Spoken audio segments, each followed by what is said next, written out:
আচ্ছা আঙ্কেল।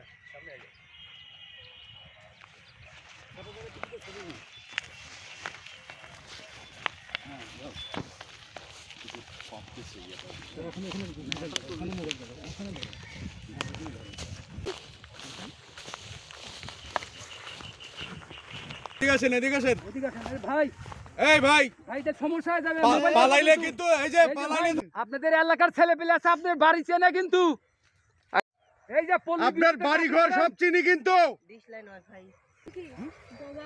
বক কত দেখছেন? এই এই এই পালাইলে কিন্তু সমস্যা।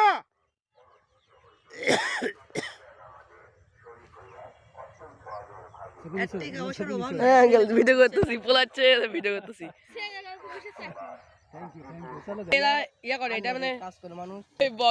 ওই বক যে পাখি শিকারি করে সে পলাইছে। এখন এই যে স্কুলের ছাত্ররা আমাদের অ্যাড্রেস নিয়ে এই যে এগুলি সব এখন ধরে নিয়ে আসলো। এখন এগুলি আমরা পুরাবো। এর উপরে বসে না? হ্যাঁ এটা বসে আর এখানে আটকে দেয়। এরাও সেই বাহিনী একদম একারে, এরা যুদ্ধে যাচ্ছে। দেখেন এরা পাখি শিকারিকে ধরে ফেলছে, কিন্তু পাখি শিকারি আল্লাহ দৌড় দিয়ে পালাইছে। এটা আমাদের আজকের মানে অভিযান আর কি, সাকসেস ইনশাল্লাহ। 4 জায়গায় আমরা এই অভিযান করে এইরকম পাখিগুলি ধরছি আর কি। আর আমাদের এই তোমাদের স্কুলের নাম কি? খুবজিপুর বহুমুখী উচ্চ বিদ্যালয়। খুবজিপুর, বলো তোমার নাম কি? সামিউল ইসলাম। কোন ক্লাসে পড়ো? ক্লাস 6। তোমাদের স্কুলের নাম কি? খুবজিপুর বহুমুখী উচ্চ বিদ্যালয়। এই খুবজিপুর বহুমুখী উচ্চ বিদ্যালয়ের ছেলেরা আমাদেরকে সহযোগিতা করছে। আমরা রেস্কিউ করতে আসছিলাম আজকে পাখি। এইটা তার দৃশ্য দেখেন। এই যে আমরা আমাদের এখানে টিম লিডার সাইফুল ভাই আছে, আমি আছি শরীফ খন্দকার। আর এইভাবে আমরা পাখি শিকারি, এই যে এরকম গ্রামে গ্রামে সেই লোকটা দৌড় দিয়ে পালাইছে। নাম হতে ছিল, ওর নাম হলো আলম, ডিশের ব্যবসা করে, ডিশ লাইন। মুক্তিযুদ্ধ, আমরা মুক্তিযুদ্ধ করব। তোমাদের যে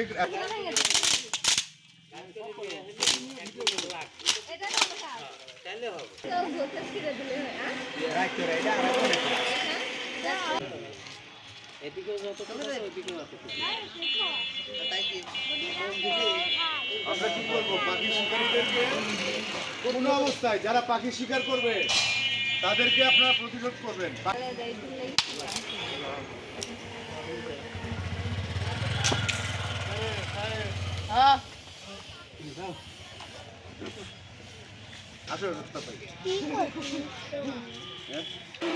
আমরাও করি প্রতিদিন বিকাল বেলা। স্টুডেন্টরা সবাই আসো, তোমরাই তো আমাদের সব ভবিষ্যৎ।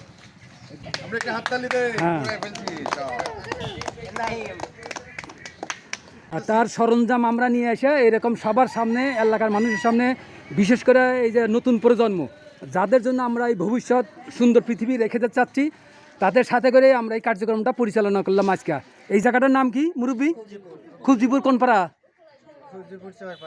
খুবজিপুর চরপাড়া। এই খুবজিপুর চরপাড়াতে আমরা ইতিমধ্যে আমরা কুন্দইল, দিঘিসগুনা, বিলসা এবং এই যে খুবজিপুর এবং চাষকর 5টা বাজারে পরিদর্শন করেছি। তার মধ্যে আমরা 3 জায়গায় এরকম পাখি পেয়েছি। পাখি শিকার করে বিক্রি করা অবস্থায় আমরা অনেকগুলো পাখি ধরেছি এবং সেগুলো ছেড়ে দিয়েছি এবং এলাকার লোকজনের সাথে সচেতনমূলক কথা বলেছি।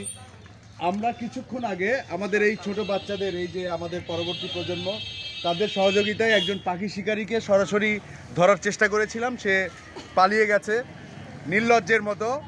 বাচ্চাদের এই পাখি নিয়ে কি করবেন এখন? এটা নিয়ে কি করবেন? এটা অনেকটা অসুস্থ আছে এবং এটা উঠতে পারছে না।